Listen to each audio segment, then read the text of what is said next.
bonjour ou bonsoir, selon l'heure à laquelle vous nous regardez.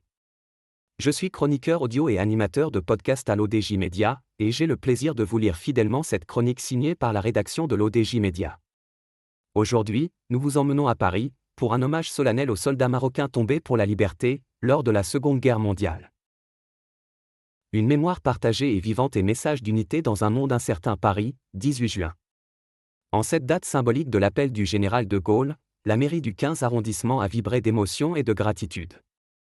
Entouré d'élus, de représentants consulaires et d'élèves du lycée professionnel Robert Keller, le maire Philippe Goujon a rendu un vibrant hommage aux soldats marocains ayant combattu aux côtés des forces françaises pendant la Seconde Guerre mondiale. L'auteur poursuit, dans la salle Saint-Lambert, pleine de solennité, l'allocution du maire a fait écho à un devoir de mémoire essentiel, celui de ne jamais oublier les sacrifices de ceux qui, venus d'ailleurs, ont versé leur sang pour libérer la France de l'occupation nazie. Le maire a tenu à souligner la fidélité du peuple marocain à la France, dès les premières heures du conflit. Il a rappelé avec force les paroles du sultan Mohamed V, qui dès 1939 appelait à un soutien total et inconditionnel à la France, offrant les ressources et les hommes du royaume sans réserve. L'auteur ajoute, ce soutien ne fut pas qu'un engagement moral. Il s'est incarné dans le courage de plus de 10 000 soldats marocains tirailleurs, goumiers, spahis qui se sont illustrés sur tous les fronts, de la Corse à l'Allemagne, en passant par l'Italie et la Provence. Leurs combats, notamment dans les montagnes des Aurunci ou à Monte Cassino, ont marqué des tournants décisifs de la campagne d'Italie.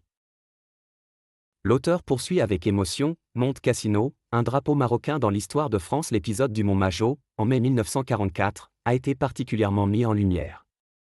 Ce jour-là, ce sont des soldats marocains qui, au prix de lourdes pertes, ont percé la ligne Gustave, réputée imprenable, et hissé un immense drapeau français au sommet, sous le feu de l'ennemi. Un symbole puissant de fraternité combattante, dont le souvenir résonne encore.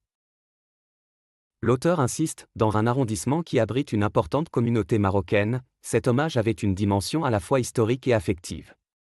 Le maire a insisté sur la nécessité de transmettre cette mémoire aux jeunes générations, de faire vivre l'héritage de ces combattants qui furent, selon ses mots, français par le sang versé. L'auteur souligne avec justesse, l'appel à la reconnaissance ne se limite pas à la mémoire. Il porte aussi sur une exigence de justice historique.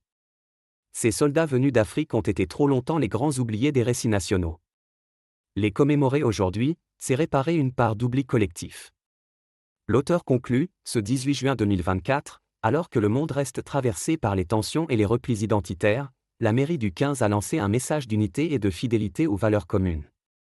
Le sang de France coule fraternellement, sans distinction d'origine, a rappelé Philippe Goujon, soulignant la puissance symbolique de cette fraternité combattante. En clôture, le maire a lancé un appel, ne les oublions pas. Et que leur exemple soit vivant à jamais. Une phrase simple, mais lourde de sens, alors que les derniers témoins de cette époque s'éteignent. Merci de nous avoir suivis pour cette chronique qui nous rappelle que la mémoire partagée est aussi un levier d'unité et de reconnaissance. J'ai lu ce texte avec le plus grand respect pour les mots choisis par la rédaction de l'ODJ Média, sans en modifier une seule ligne. On se retrouve très bientôt pour une nouvelle chronique, toujours plus fidèle à notre mémoire collective et à notre devoir d'information.